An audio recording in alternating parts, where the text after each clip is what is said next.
Welcome to episode 231, 7 Strategies to Minimize Anxiety and Stress.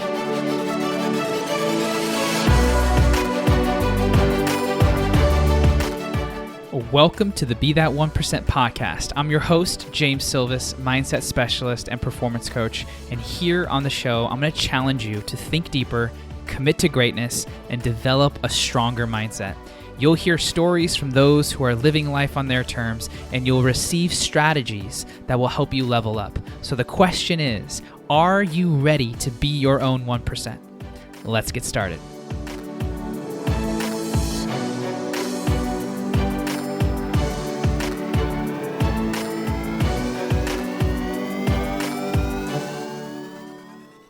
Hey everybody, welcome back to the Be That 1% podcast. I'm your host, James Silvas, mindset specialist, and today I'm going to be answering a question from one of my audience members. Someone who reached out to me via Instagram had asked me to answer this question, so I'll repeat the paraphrased question and then go into the answer that I think would help all of us, right? The beauty about all of you sending questions in is it also gives me a chance to learn even more as well.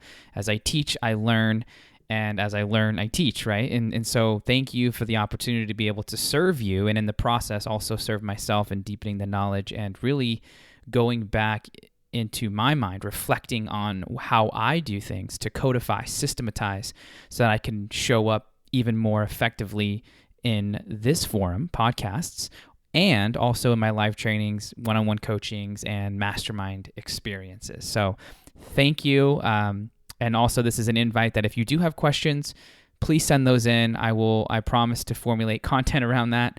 I can't guarantee when I'll fit it in, but I do. And I always look at those comments and put basically a database together of pieces that I got to get to. So this is just one of them. The question is, I find it hard to either get centered or remain centered and or to be present throughout the day. How do I get better at this, right?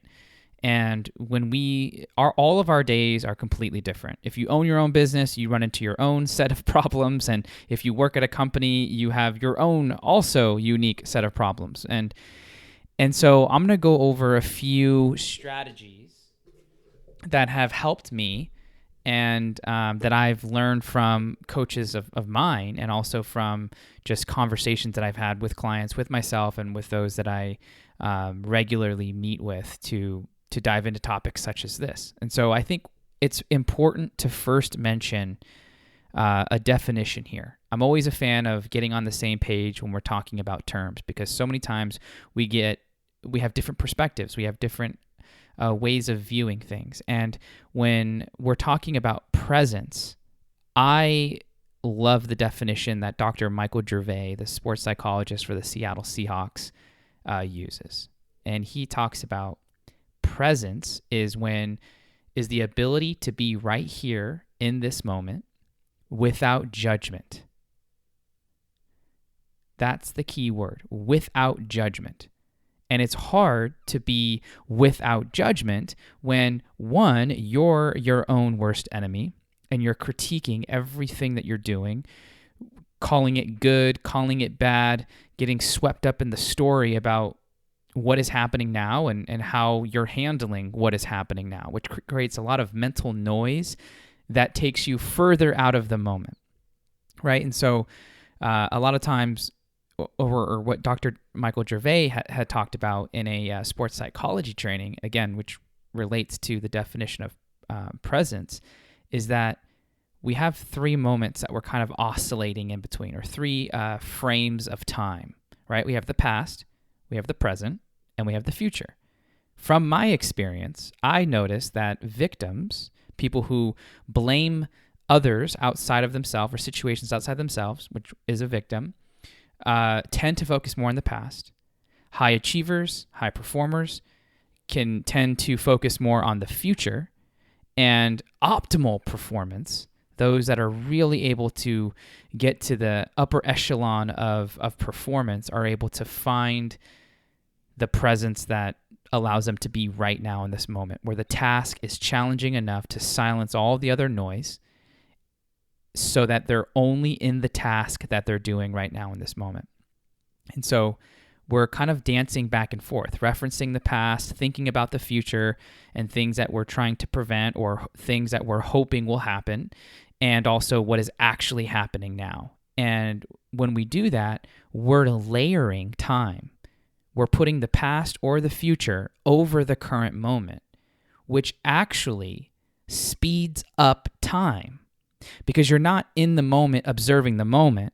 You're in the future, bringing the future into this moment, morphing what is happening now into what you think will happen in the future. So there's actually two moments where there should only be one moment, right? Does that make sense?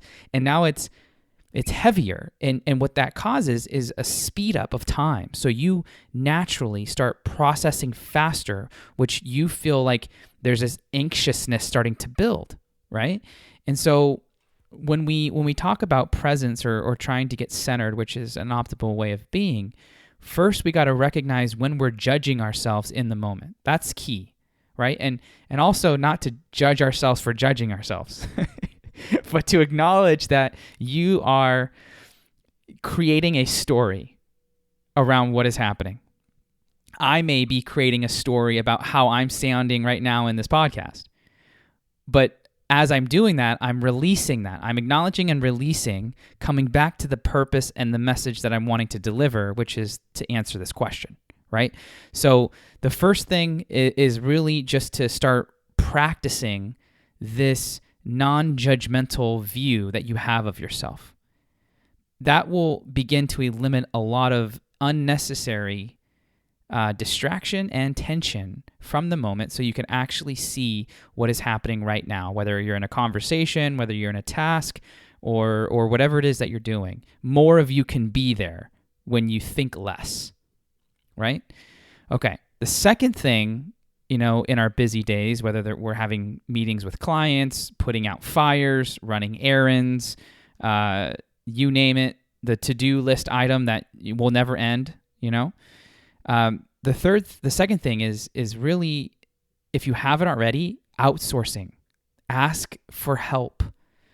This was, and I catch myself at times, and still today, now in this present moment, asking for help. Like, we don't have to do it by ourselves. Lone wolf can be attractive if you don't trust people and you know the quality of your work that you're getting done because you're doing it, but it's not scalable. And if you aren't effective at creating systems and processes, you get stuck with doing more than you should, which puts a strain on your bandwidth. And yes, you may be crossing all those things off the list, but you go home and, have dinner with your significant other and you're basically a mute. You don't talk because there's no energy to talk. You left it all out there on the field in your job and your work, right? We need to be able to get better at managing our energy. And one of those ways is, hey, asking for help. Maybe you hire someone to help you with a project. Maybe your employee who is ready for a new task that you're currently doing, you empower that person to take over that task and help them feel like they have more autonomy to own their role more, right? And really challenging yourself. Am I doing this because I don't trust somebody? Or am I doing it because I just don't have anybody? Am I doing this because I'm too lazy to find someone to do it? Or it'll take too much time to find someone to do it, which is a common excuse I hear, and I would be lying if I didn't fall victim to that. But you got to ask yourself, it's going to take more time up front than it is in the back end. So you're going to have to invest a lot of energy to create the position or the system or hire the person and then teach them what you know how to do. That's going to be a lot initially, yes, but it's going to save you time and energy and resources on the back end. So you just got to know that, right? So that's the second thing. The third thing is journaling. And maybe some of you are rolling your eyes right now. I know I certainly did years back when people would mention journaling, but you got to understand how the mind works, okay? The average person has 60,000 thoughts a day. Some of you probably have 150,000. Some of you are like, well, James, I probably have 1 million. Regardless, the average person, 60,000 thoughts a day. Now, let's say you have a good idea through those 60,000 and you're like, I'm going to remember this. How many times have you said, I'm going to remember a good idea, and then 10 minutes later you forgot it and you're like, damn it, I should have wrote that down. Well, insert journaling. Journaling is a way to offload ideas, emotions, problems, challenges, and to remove an extra task that you're giving yourself, which is to remember, and putting it on paper, which is actually easier to work with. Once it's written down, you can do something with it. Until then, it's very vague. It lives in an imaginary world, swirling in chaos with other thoughts. So journaling helps you organize information. It helps you track progress. It helps you just remove some things that don't need to be in your mind. So this doesn't need to be a 30-minute exercise. It literally can be 5 minutes, and you can structure it however you want. You can journal, biggest things I learned today, challenges I faced today, what I'm proud of that I did, who I connected with and learned something from. Like whatever you find valuable that you want to either remember, document, put down so you can reference it later, formulate that into a question, into some sort of structure, and then answer that question and do that daily. And maybe you do that for 30 days, and maybe the question changes at the end of the 30 days, or maybe it changes every week, or maybe there's a different day, different question. Like it's your style. But journaling helps just release. And that's very, very effective. I find myself doing that. I have tons of journals filled with incredible things that I often reference back to at the end of the year or quarterly, just to see how far I've come, to what I've learned and what I may have forgotten. Oftentimes, we don't need to be taught new things. We just need to be reminded of things. Reminded. How are you going to remind yourself? Relying on someone to do it for you, not sustainable. Putting it down on paper, definitely more manageable, more in your control, and definitely sustainable, right? So I suggest that. Number 4, breath. Can you breathe in the future? Can you breathe in the past? No. You can only breathe now. And there's a reason why for over 3,000 years since the beginning of time, these ancient sages and wise people have always referenced breath. Well, one, because breath sustains life. Without breathing, we're not here. But breathing controls your mental and emotional state. How you breathe dictates how fast your mind goes. How you breathe dictates the type of chemistry that gets released throughout your body. How you breathe dictates how long you last in bed.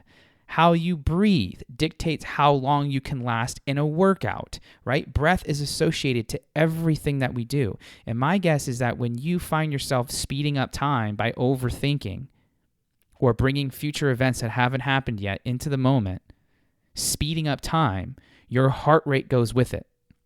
And your breath naturally becomes more shallow. Well, now that you're aware of that, you can slow down that breath, allowing your body and mind to sync together, allowing you to be in a more resourceful state to think through problems so that you're not so off the hip, right? It can center you so that you're not acting harshly or out of reaction. You can actually respond to the situation.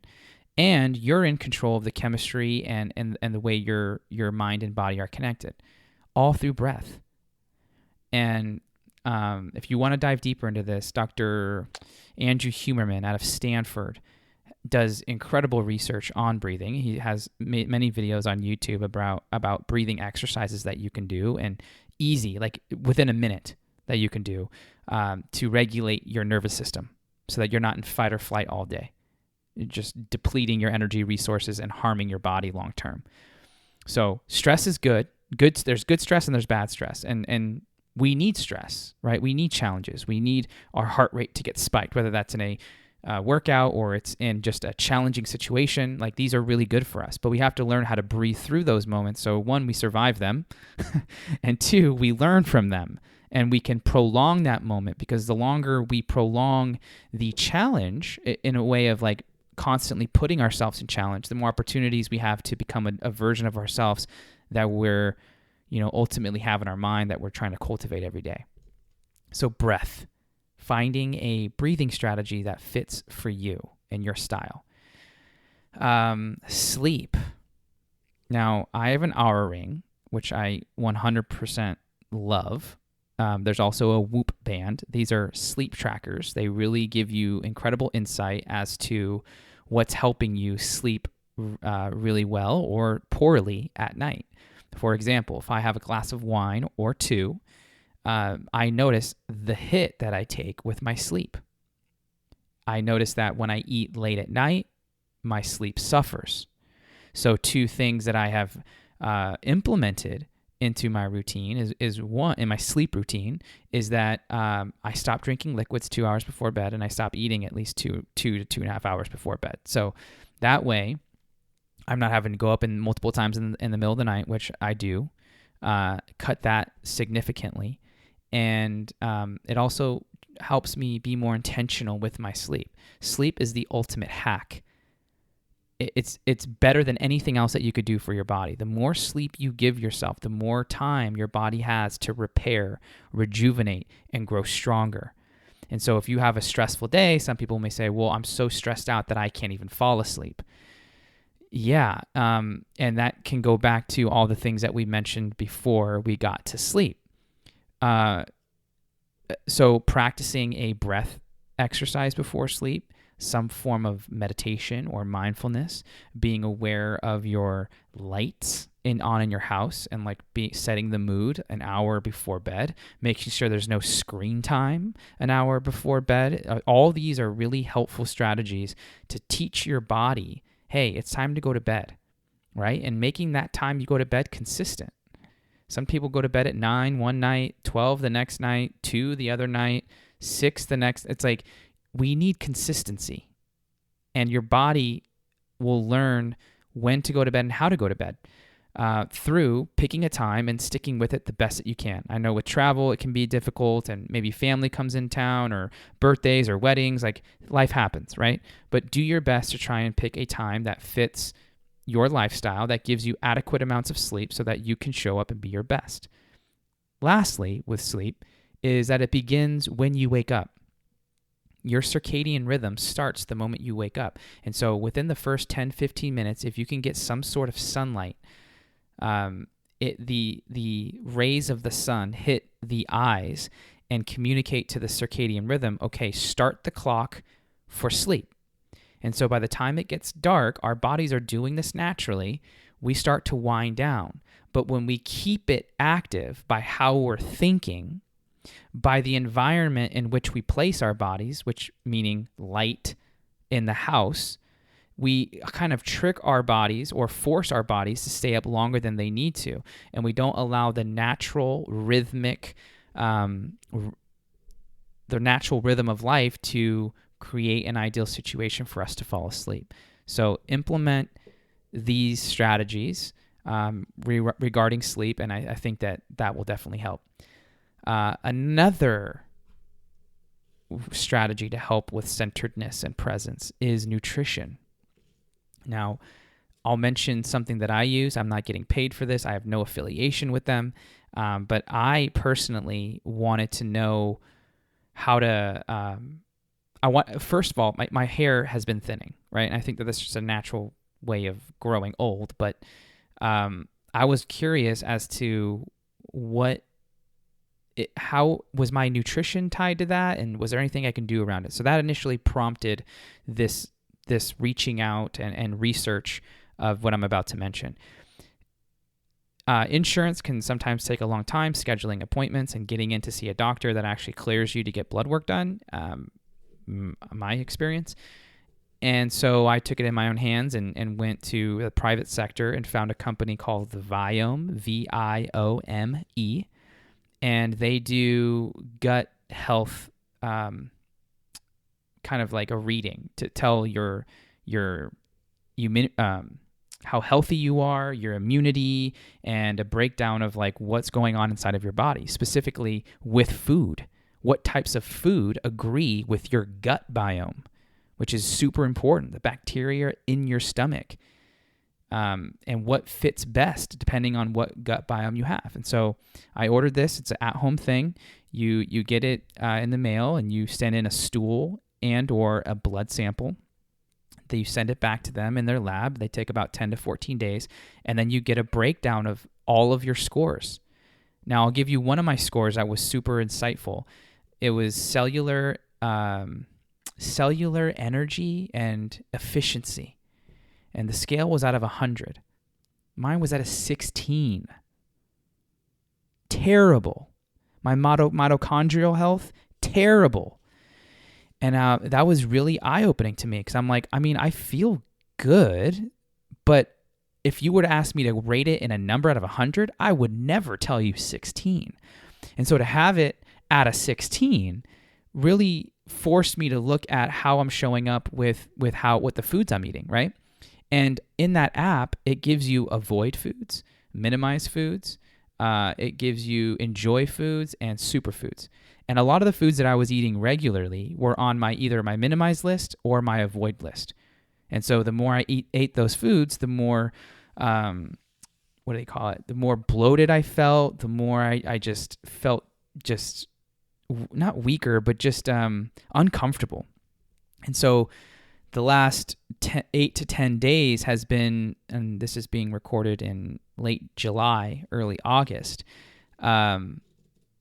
I've noticed a significant increase in my energy, in my workouts, in my sleep, and also like, when you get up from your alarm clock or you get up in the morning, sometimes it could take a while for you to get alert and you're like, I need my coffee. Well, since I've made these dietary shifts, I'm like up alert within 5 minutes, and that's huge. Right? And I'm not talking about, like, I ate healthy. I wasn't eating any deep fried foods. I wasn't eating fast food. Like, it was potatoes, white rice, watermelon, apples. Like, we're talking fruits, vegetables, and staple foods. And it wasn't until I realized, man, this isn't supporting my gut, and went with other foods such as Brussels sprouts or artichokes or salmon, which are really good for my gut. Those are my superfoods. I started feeling a whole lot better. And that has allowed me to think through things better. It has allowed me to maintain level of presence and centeredness better. And so nutrition is key. And that test runs about $250. In my opinion, it's worth it. From the research that I did, it seems pretty reliable. At least to get you started. You can always get a blood test also with that to just make sure that or a food sensitivity test to make sure that that's in alignment, but it's a great place to get you started. And so that's been super helpful for me. The last thing I'll mention here is purpose and meaning. A lot of people think I need to find my purpose. And I think we can get caught up on that. Like, what if your purpose isn't something you find, but it's something you create? And if it's something you create, it doesn't need to be the best sounding sentence in the world so that everybody you tell loves it. It could be something as simple as putting a smile on someone's face, or to do the best that I possibly can right now in this moment, or to, get 1% better every day, or to, it doesn't need to be complicated. And when you're clear about what either your life purpose is or what your task purpose is, it provides meaning to what you do. And when you have meaning around the things that you're doing, understanding why they need to be done and the impact that they'll have when they're done, you bring a different version of yourself to the task. And with that different version of you comes a new version of bandwidth. You don't see the same problem the same way when you're a different person. You're able to consolidate information faster, pattern recognize quicker, handle things faster, and all of that aids into you getting things done at a much more rapid rate, and to become more efficient.